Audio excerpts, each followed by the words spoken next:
Olá, boa noite, tudo bem com você? Eu me chamo Luellen, atualmente sou aluna do terceiro ano A do curso técnico integrado ao ensino médio em Química do Instituto Federal da Paraíba, campus Campina Grande, e hoje eu recebi uma missão. Eu recebi a missão de promover um bate-papo com você sobre ética profissional, mas com foco nos códigos de conduta dos profissionais da química e algumas situações, problemas que já aconteceram que implicam em ética. Então, eu quero fazer uma abordagem um tanto quanto analítica, com base na CFQ, que eu vou explicar o que é para você, e com alguns conceitos filosóficos. Bem, eu vou até mudar minha câmera de posição, não sei se ela está aparecendo na gravação, primeira vez que estou gravando nesse aplicativo, mas o objetivo desse trabalho é que, a partir de uma pesquisa feita sobre os códigos de conduta dos profissionais da química, à sua frente estão citados eles, os que aqui do Brasil, e a partir desse código de conduta, a gente associar ele com uma situação, um problema que já aconteceu, para que a gente consiga debater e consiga trazer exemplos que façam com que a gente indague e a partir de tudo isso, todas as minhas explicações hoje, eu quero que a gente saia daqui como cidadãos pensantes e que o tempo todo possa se indagar quando estiver no ambiente profissional.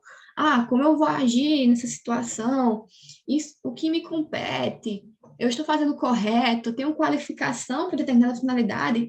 É importante a gente se perguntar isso antes de entrar numa empresa, de entrar no setor de uma empresa, e entre outras perguntas. Como eu já falei, eu sou Ellen, e o professor a qual eu estou dedicando esse trabalho é Marcílio Diniz da Silva, atualmente professor de filosofia do Instituto. Bem, a ciência e a química. A química é nada mais que uma parte da ciência, né? E dentro da química, que hoje é um dos principais ramos do mundo, existe sim algumas coisas, algumas situações que acontecem más condutas, ou melhor, que fogem de alguns padrões, mas que podem prejudicar o trem. Então, é isso que a gente, a grosso modo, a gente chama de má conduta. Antes de mais nada, eu tenho algumas recomendações a fazer. Que, assim, eu gosto muito de filosofia. Isso, filosofia me faz indagar, assim, embora às vezes eu não saiba nem filosofar direito. Quem me inspirou a gostar de exatas e misturar com humanas, que eu vou dizer assim, né, que eu não deveria estar falando isso, foi Carl Sagan, e Carl Sagan, ele tem esses livros que eu estou mostrando a você, e são livros, assim, impressionantes. Foram livros que eu li durante a minha vida de adolescente, e Bilhões e Bilhões, Mundação pelos Demônios e Cosmos, que foi o primeiro de Carl Sagan, só não li ponto para azul porque não tive como comprar. Mas acho que foi um dos melhores presentes da minha vida e eu recomendo muito, porque ele foi um astrofísico, mas ele mistura muito história com física, com química e com filosofia. Bem, uma chave, um livro? Como assim? Às vezes, assim, as pessoas hoje em dia, após a Segunda Guerra Mundial, eu vou pegar um pouco de Hannah Arendt agora, estão vivendo, elas não refletem sobre as coisas ao seu redor. E isso gera uma ausência de reflexão. E essa ausência de reflexão é o que a Hannah Arendt vai chamar de banalidade do mal. Que as pessoas elas vão se acostumando a isso, mas elas não deveriam estar fazendo isso. Então, assim, muitas pessoas podem se perguntar para que serve a filosofia, qual é a utilidade. E antes de eu começar a falar em ética, eu tenho que citar isso, porque é algo, eu sinto que é uma obrigação minha. Eu achei esse trechinho de Marilena Chauí e eu achei impressionante.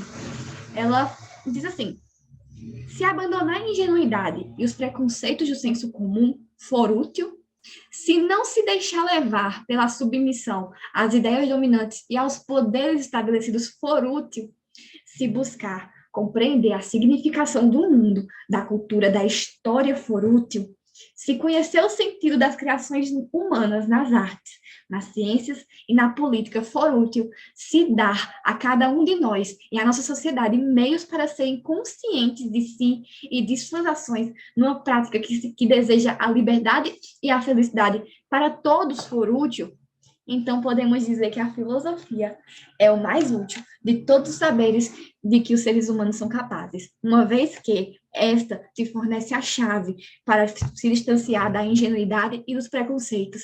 É ela que, a partir de seus estudos, você consegue não se submeter mais às ideias dominantes e a criar suas próprias ideias. E você mesmo dá significado às culturas, à história, às ciências humanas nas artes, e a filosofia ela é isso, ela é uma chave. Então, vem comigo, pega essa chave, desbloqueia o seu cérebro e vamos debater um pouco, vamos conversar.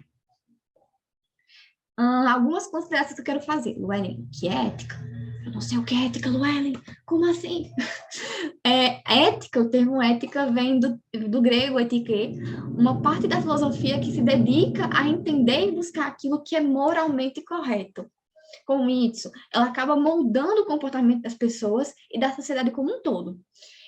Porque, assim, em uma sociedade marcada pela corrupção e desonestidade, os profissionais que zelam pela ética e pela moral precisam ser valorizados e usados como referência para muitos jovens que estão tentando entrar no mercado de trabalho. Logo, em termos de carreira, um profissional ético, além de ter o respeito dos colegas e do líder, sem dúvida, conseguirá se destacar na função que desempenha.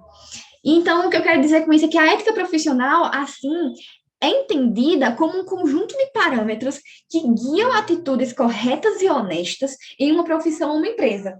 Para facilitar que tais preceitos sejam seguidos, cada ramo, física, química, matemática, ramo industrial, engenharia de processo, filosofia também, existe um código de ética. E o que acontece? O exercício crítico que se propõe aqui é o da reflexão filosófica, porque a ética é a face da filosofia que se debruça sobre os valores que orientam nossas ações e relações na sociedade. A filosofia se apresenta como uma espécie de sabedoria prática, e aqui se recorre para... E é ela que basicamente vai nos ajudar a, vamos dizer assim, entre aspas, levar uma vida sem problema. E como são muitas ideias, é importante, é isso que eu quero deixar claro para você. Por que de eu te convidar? Eu quero conversar com você sobre a ética profissional. A gente tem que estar juntando essas ideias e englobando como um todo. Então, o gesto que caracteriza a reflexão filosófica é você perguntar. E eu retomo aquelas perguntinhas lá do começo que eu coloquei. O que me compete? Eu tenho requisitos suficientes para isso? É importante a gente se perguntar isso antes de tentar uma vaga profissional. Ou quando você quer...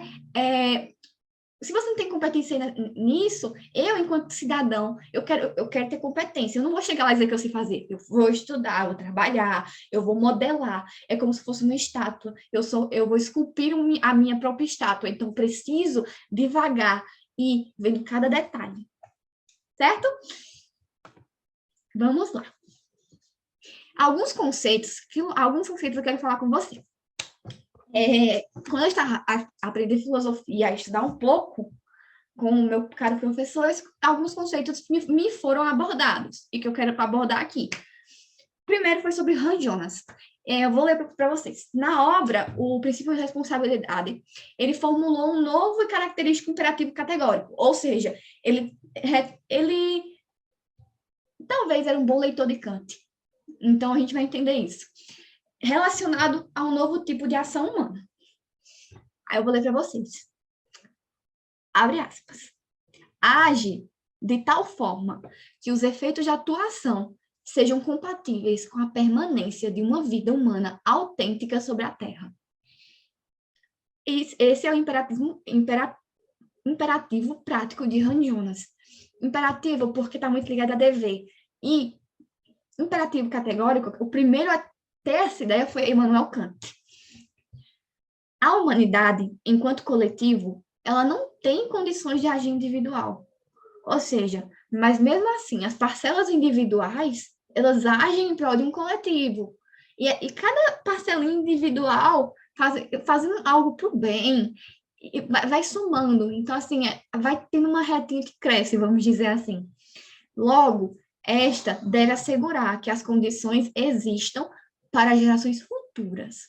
Aí, nisso, o autor vai citar 3 tipos de teorias de responsabilidade: a parental, a contratual, que está muito ligada à profissional, que é a que vou citar aqui, e a política. O autor também ele vai fazer uma crítica ao ideal baconiano, de que saber é poder, e uma vez que só que, tipo assim, existe, uma vez que se tem uma crença e fé cega nesse tipo de técnica, sem indagações, isso pode gerar problema e cair em um obscurantismo. Por quê? Vivemos hoje num mundo globalizado, em que as pessoas cada vez mais estão recheadas de informações. Então é muito fácil ela achar que ela pode pegar algo para ela e dizer que aquilo é dela, sendo que aquilo é de alguém. E também essa crença nessas fé cega que saber é poder faz com que muitas vezes pessoas se acham competentes para determinado cargo, sendo que elas não têm essa capacidade, que só vão ganhar se realmente elas se desempenharem, mas não naquele momento. Vamos falar sobre isso.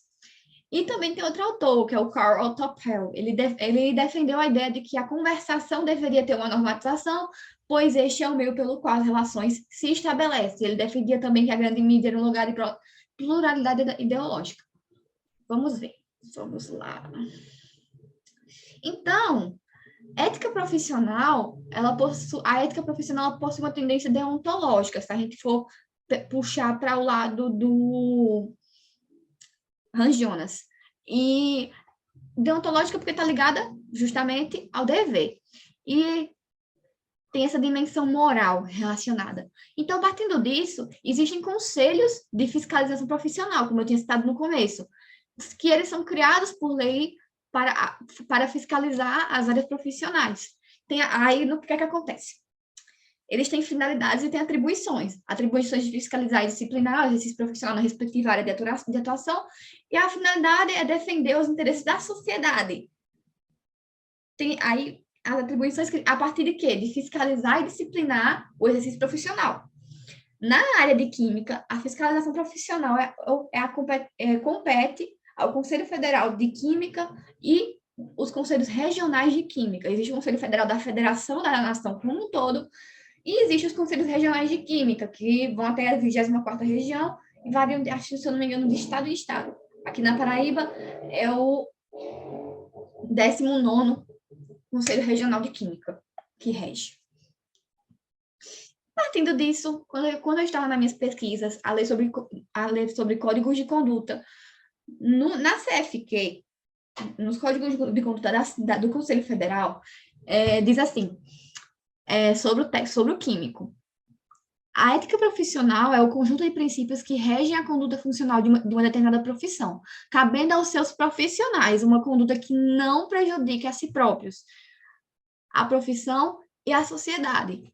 Porque a sociedade ela necessita de profissionais que ingressem conscientes e dignamente nas respectivas atividades, desprovidos da reprovável ansiedade pelo lucro e realizações ilícitas. Assim sendo, há necessidade das profissões serem dotadas de um código de conduta para assegurar à sociedade que cada profissional atue com conhecimento técnico de sua profissão e dentro de uma prática dos preceitos éticos.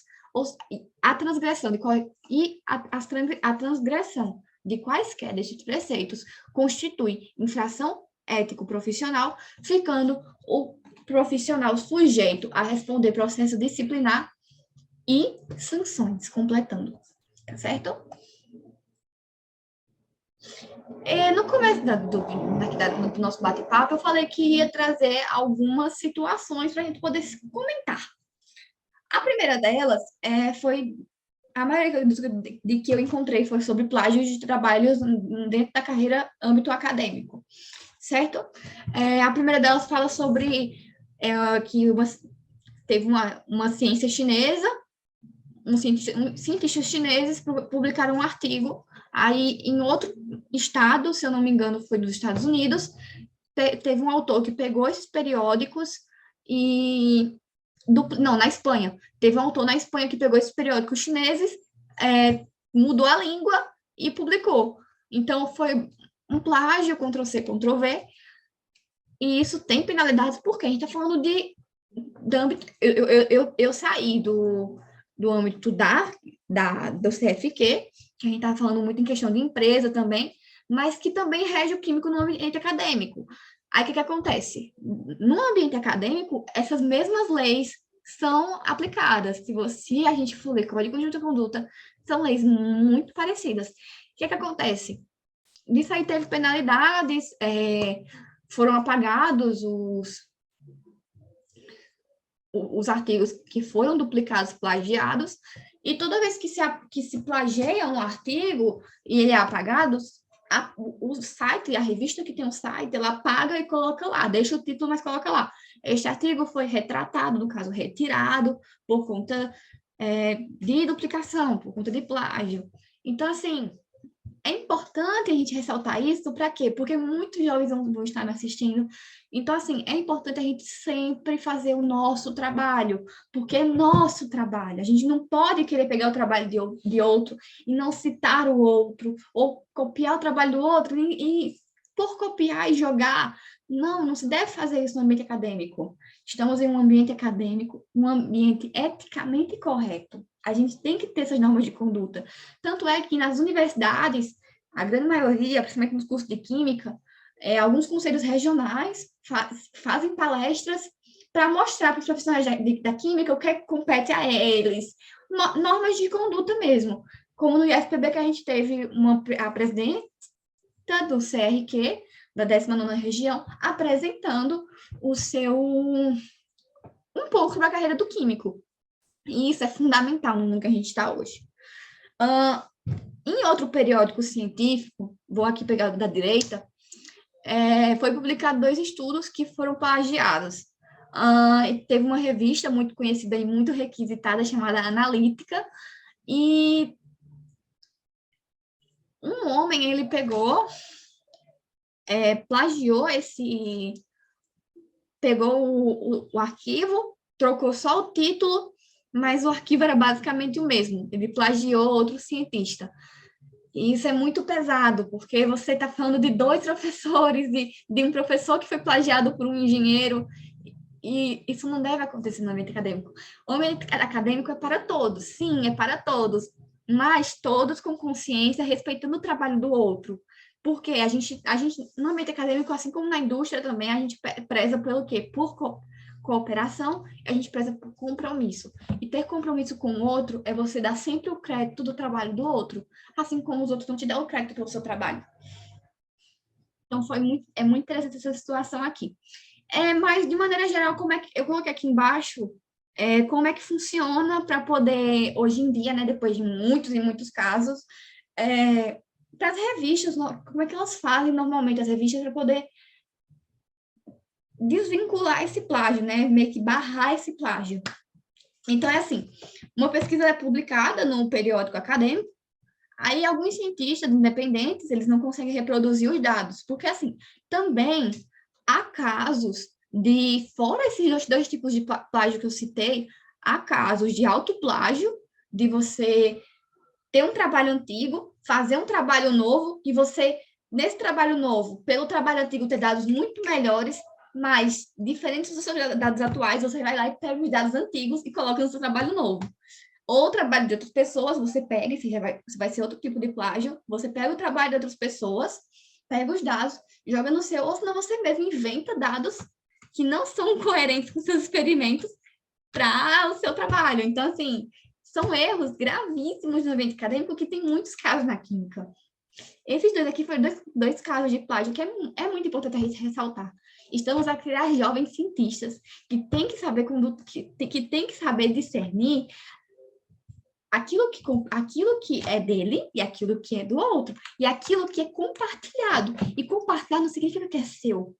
Você absorveu o conhecimento, mas tem que dar o crédito ao outro. Da mesma forma que quando estudamos leis de Newton no colégio, por exemplo, nós falamos que são as leis de Newton. Dá para ter esse jogo. Outros casos que eu também trouxe aqui, que eu falei que ia trazer vários casos, né? Então, é o seguinte, primeiro lá de cima, um químico da Unicamp, nossa universidade, a segunda melhor universidade do país, muito requisitada, muito bem falada, E olha aí, acontece às vezes, por um professor, abaixa a reputação por um caso. Mas abaixo não, que a Unicamp hoje superou isso. Se não me engano, esse caso foi em 2011. Fala sobre um professor da Unicamp que é acusado de fraudar 11 estudos científicos, alguns foram de plágio, em que ele pegou e copiou um cientista da USP, que é a Universidade Paulista, e basicamente ele pegava no periódico e ficava copiando e colando. Ou seja, ele manipulava os resultados, como eu tinha citado. Virou comum isso. Então, por isso que a gente exige que haja uma fiscalização. É muito importante a CRQs e a CRQs elas vão atuar nisso. Até onde eu encontrei, sim. Mas as CRQs elas atuam também muito no exercício da profissão. Então, nesse caso aqui, atua sim, porque o professor está exercendo o seu papel de professor e pesquisador. E se ele está fraudando o resultado, a CRQ ela vai ter que agir, a CRQ também. Vamos lá. E o ambiente acadêmico, que é mais pesado ainda. Outro caso. Químicos brasileiros são acusados de usar dados fabricados. Cientistas usaram gráfico presente em estudos dos antigos para simular resultados de experimentos com outros materiais em trabalhos posteriores. Eu tô aqui hoje porque, assim, como eu tinha citado, às vezes o resultado do seu trabalho anterior foi melhor do que o que está agora. Só que o que acontece? Por exemplo, eu trabalho com material, eu trabalho atualmente com processos de adsorção. Se, por exemplo, eu trabalhei antes, tive um trabalho antes e tive resultados ótimos, porcentagem de remoção 100%, ou seja, mas eu fiz outro trabalho de absorção também, com outro material, e os resultados foram, assim, não foram tão bons, não teve um potencial absortivo bom. Eu, sem espírito ético, sem indagações, que é fundamental para as ciências, eu pego e... eu vou pegar os dados anteriores e jogar nesse aqui. Só que a gente tem que entender, enquanto cientistas, que é muito importante a gente também publicar artigos que não tem, por exemplo, no meu caso da absorção, uma absorção que não tem um resultado tão bom. Vamos dizer assim, uma porcentagem de remoção de 50%. Por quê? Porque talvez um outro cientista, quando for olhar seu trabalho, quando for ler, ele consiga criar soluções para poder aumentar a porcentagem de remoção, porque conhecimento na ciência é partilhado, mas de maneira que você influencia o outro, mas o outro nunca vai deixar de dar crédito a você também. Por isso que a gente tem aquela partezinha chamada referências bibliográficas, que é muito importante. Mas não é você dar Ctrl+C, Ctrl+V, é você aprimorar. Outro caso aqui, por isso que é muito importante para os jovens cientistas, esse aqui que eu estou falando. A gente tem que ter essa ideia. Ser eticamente correto é necessário para a gente poder ter algo em harmonia. Outro caso, o último aqui de baixo. Agora vamos sair do ambiente acadêmico, tá? Vamos voltar aqui para as indústrias. Engenheiros, foi publicado no jornal O Tempo. Engenheiros e químicos da Baker atuavam sem registro profissional. Isso é muito importante. Existe uma carteirinha chamada CRQ, que é a carteirinha que todo químico tem que retirar. E essa carteirinha, ela tem anuidade. Todo ano, o químico que estiver exercendo a profissão tem que pagar uma taxazinha. E essa carteira, para você poder trabalhar na indústria ou em qualquer empresa, essa carteirinha tem que estar ativa. Tem que estar ativa porque ela vai saber... Aí o CRQ vai poder ficar fiscalizando você e a empresa ela vai saber que você é um profissional, que você está sendo eticamente correto. Nesse caso aqui, eles estavam atuando sem registro profissional. O problema aqui tem o problema da empresa, por a empresa ela meio que ter deixado os engenheiros e químicos à mercê, e também o problema também é dos engenheiros e dos químicos nesse caso aqui. Por quê? A Baker é uma cervejaria. Nessa cervejaria aconteceu, acho que foi um vazamento de um reator. Nesse vazamento de reator, aí aconteceu os problemas, resolveram.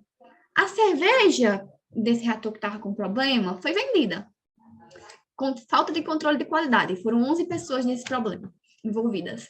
Falta de controle de qualidade. A cerveja dessa empresa foi vendida. Morreu, acho que 3 mulheres devido à intoxicação. Então, assim, Se a empresa ela não tivesse sido, vamos dizer assim, ela não tivesse tido descaso e esses engenheiros eles realmente fossem profissionais e tivessem tido seu registro em ordem, por quê? A partir do momento que o meu profissional ele não tira o seu registro, não tem o seu registro profissional, o que é que isso significa? É muito provável que ele não seja eticamente correto, ou porque ele não conhece as normas de conduta. E para você ser um bom profissional, é necessário que você tenha interesse em conhecer, pelo menos, as normas de conduta. De modo geral, é isso. Eu quero apontar, são os problemas que isso vai gerando. E mortes foram acarretadas devido à falta de controle. Então, assim, eu trouxe essa imagem aqui porque me impactou muito. É uma imagem de um químico ou um cientista, ele está coletando amostras e colocando em tubos de ensaio, fazendo ensaios. Eu posso relacionar essa imagem tanto com a bioética, como também com aquele tipo de situação de que o meu cientista não sabe o que está fazendo. Ou ele está pegando algo já pronto, de outra pessoa, e os tentáculos desse mundo globalizado, recheado de informações, estão a fazer com que ele pegue essas informações e tome para ele. Essa foi a mensagem que eu consegui tirar, mas a gente sabe que a partir das artes e reflexão filosófica, uma imagem ela pode ter diversos significados. E até que, enfim, nós chegamos agora na parte de códigos de ética. Aqui eu peguei um trechozinho que eu queria ler, que é sobre os códigos de ética dos profissionais da química, que é uma conceituação geral, que a CFQ, que é o Conselho Federal de Química, ele traz em sua norma. Diz assim: a química é a ciência que tende a favorecer o progresso da humanidade. Nós trabalhamos com reações, desvendando as leis naturais que regem a transformação da matéria. A tecnologia química que dela decorre é a soma de conhecimentos que permitem a promoção e o domínio dos fenômenos que obedecem a essas leis para sistemático usufruto e benefício do homem. Lembra que vamos lá. Vou pular, tá certo? Para o segundo parágrafo, o terceiro parágrafo. É essencial que zele pelo seu aperfeiçoamento profissional, com espírito crítico em relação aos seus próprios conhecimentos e mente aberta para as realidades da prática tecnológica, que só o íntimo contato com as operações industriais proporciona.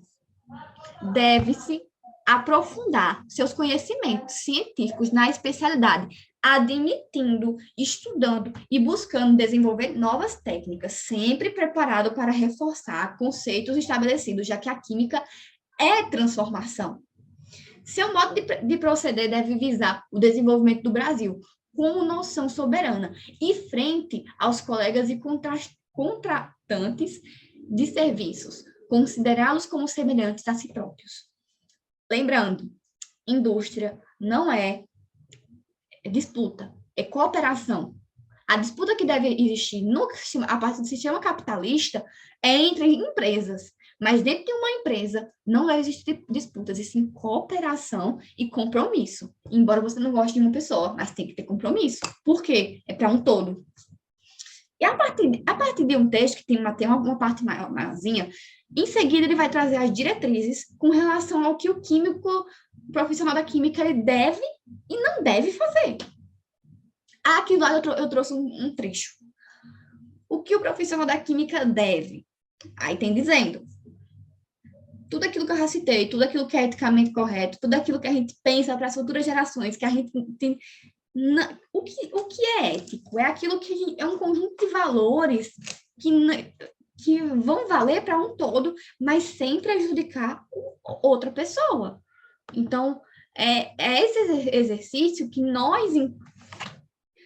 o conceito de responsabilidade que a gente tem conhecimento é que, assim, eu atribuo a um ato como sendo responsável quando eu percebo que a consequência que advém desse ato é uma consequência que ela não trouxe prejuízo nem à pessoa, que no caso sou eu, e nem a outro indivíduo em uma determinada situação. Então, a gente tem que pensar dessa forma. Então, que o profissional da química deve? Estimular os jovens, como eu estou tentando estimular, eu sendo jovem, manter o sigilo profissional dentro da indústria, impulsionar a difusão da tecnologia, porque vivemos em um mundo, e nesse mundo cada vez mais recheado de informações, nós temos que acolher o outro, nós temos que refletir, não deixar com que a ausência de reflexão, a banalidade do mal, ela nos atinja enquanto cidadãos, que a gente pare para refletir, e que a gente cuide do nosso ponto pálido azul, que é a Terra, que Carl Sagan vai falar nos seus livros. Vamos lá. O profissional da química, ele não deve aceitar interferência na atividade de um colega sem antes preveni-lo, ou seja, você tá lá equipado dentro da indústria, você tem que estar equipado dentro da indústria e, tipo assim, o seu colega vai lá, aí entra, e você nem sequer coloca entrou na indústria, você não coloca uma roupa, um ambiente adequado nele. Por exemplo, quando se fazem visitas técnicas em indústrias, os profissionais da química que estão estudando, tem que antes de ir na indústria, o coordenador tem que avisar para a indústria, para quê? Para a indústria proporcionar, comprar equipamentos de segurança, para quando os estudantes forem lá, eles usarem tapadores de ouvido, roupas adequadas de segurança. Por quê? Porque isso é o certo a se fazer. E porque a gente está trabalhando com a segurança do outro, dentro de um ambiente que ele não conhece, vai conhecer. Então, imagina se isso não acontecesse. É aquilo que não deve existir entre o professor da química. Professor. Tem que garantir a segurança do outro, mesmo se você tem que prevenir. A gente trabalha com precaução. Mas descendo mais para baixo, que está elencado, né? Lá embaixo eu coloquei assim: empregar qualificação indevida para si ou para o trem. Nos casos que eu citei, no caso do moço que pegou e plagiou o artigo de um professor, e esse artigo que ele plagiou, que era um engenheiro químico, que pegou o artigo que o professor plagiou, você está dando a você uma qualificação que você não tem, ou melhor, naquele caso da indústria, você está dizendo que você é um engenheiro, mas cadê a sua carteirinha? Outro caso, ser conivente de qualquer forma com o exercício legal da profissão, usufruir da concepção ou estudo alheio sem fazer referência ao autor. O profissional da química não deve se usufruir de alguns conhecimentos e não fazer referência de onde ele tirou esse conhecimento. O conhecimento é tirado de algum lugar, ele tem que dizer de onde, se não é legitimamente dele essa teoria, vamos dizer assim. Então, eu tenho que dizer de onde eu tirei. Então, todos os casos que eu citei, olha, estão aí, o que o profissional da química não deve. Não deve. Da química, da física, não deve haver plágio. Usufruir planos ou projetos de outrem sem autorização. Mesma coisa. Então, assim, naquele caso da indústria, a gente está vendo que ele está com uma qualificação indevida, que ele está fazendo um exercício ilegal da profissão na medida que não está com a carteirinha, a indústria também não teve isso. Então, sanções, no caso, vão ser aplicadas a essas pessoas, porque não tiveram posturas e tiveram, sim, mal condutas. Por quê? No caso do último caso que eu citei, houveram mortes, houveram vidas perdidas.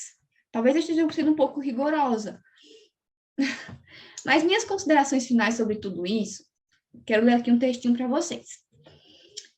A abertura da discussão ética é um pressuposto básico de sua existência, pois se trata claramente de um campo em que novos questionamentos são obrigatórios a cada nova onda, a cada nova sociedade, a cada novo mundo que vai surgindo de hora em hora. Ou seja, o mundo está o tempo todo se modificando, todo dia, tudo, mas a gente tem que estar com essa discussão o tempo todo acontecendo. Por quê?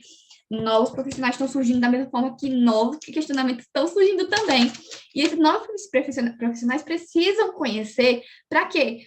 Para que eles tenham aquilo que Hans vai falar de ter responsabilidade contratual. A responsabilidade contratual ela vai dizer que o sujeito é responsável a partir de acordo com a sua profissão. Ele teve conhecimento, ganhou conhecimento ao longo do tempo para isso. Então, assim, tem que ter essa responsabilidade para ter toda a questão ética. E o que acontece? Se a gente não tiver discussão ética, ela não vai evoluir. Então, Habermas vai dizer que a gente tem que ter um debate que seja grande e que favoreça os dois lados. Porque, assim, a gente sempre tendo um debate sobre ética, discutindo a respeito, trazendo situações, a gente vai fazer com que essa ação comunicativa faz com que as normas cada vez mais elas se aprimorem, as pessoas cada vez mais vai ficando algo intrínseco a elas, que elas, isso mesmo, elas vão ter internalizado dentro delas. Então, assim, tudo isso para poder a discussão ética evoluir, porque ela corre risco de ficar obsoleta. Porque no mundo que a gente está, ele exige que a gente discuta isso porque tem muita flexibilidade e muita desenvoltura. Sendo assim, você é um cidadão, você tem direitos, você tem deveres, você tem um papel a exercer na sociedade. Logo, não se pode fazer o que bem entende tangenciando o seu papel. Ou seja, eu não posso chegar na minha indústria e trabalhar sem ter minha carteirinha. Por quê? Porque eu vou estar tangenciando o meu papel, para eu poder cumprir o meu papel de maneira ética, de maneira que esteja padronizada, de maneira que eu siga os parâmetros que estão regidos em formato de lei a partir das CFQs, conselhos federais, eu preciso não tangenciar, no caso, não escapar desse meu papel, porque se eu não usar a minha carteirinha, por exemplo, repetindo novamente, eu vou estar tangenciando, vou estar escapando. Então, assim, repetindo aquela frase de Han Jonas no começo, a gente age de tal forma que os efeitos da nossa atuação sejam compatíveis com a permanência de uma vida autêntica sobre a Terra. Por quê? Todos nós temos, de um modo geral, uma consciência que age, que agir ou não de forma responsável, e a gente sabe que a nossa ação, quando não é responsável, ela tem consequências. E as consequências, toda consequência a gente vai colher frutos. Então, os frutos da minha ação não responsável, eu vou colher frutos que não são, que vão me prejudicar. Então, é como se fosse uma matemática básica. Se você pensar somente naquilo, no agora, imediato, vai ter malefícios. Mas se você pensar em longo prazo, traduzindo o que Hansa está falando, para as gerações futuras, pensando a longo prazo, a gente vai ter um mundo que vai fazer com que a vida humana seja mais autêntica aqui na Terra. Então, assim, a gente está sempre buscando cuidar mais do outro, porque deixar esse individualismo um pouco mais distante, tá? E juntar essa questão de ética profissional com ética com você mesmo. A ética, quando a gente fala em ética profissional, a gente está falando também em outras éticas empresariais, éticas nossas mesmo, que são valores nossos. E a ética é isso, é você indagar, é você perguntar se aquilo realmente está correto. E quando você faz essas indagações, aí a gente entra no ramo da ética, que é ela que vai respondendo essas perguntas. Então, essas foram minhas referências. Caso você tenha dúvidas ou curiosidades, meu e-mail está aí embaixo. Peço desculpas e muito obrigada por ter toda a paciência do mundo, me assistir e, ademais, é isso.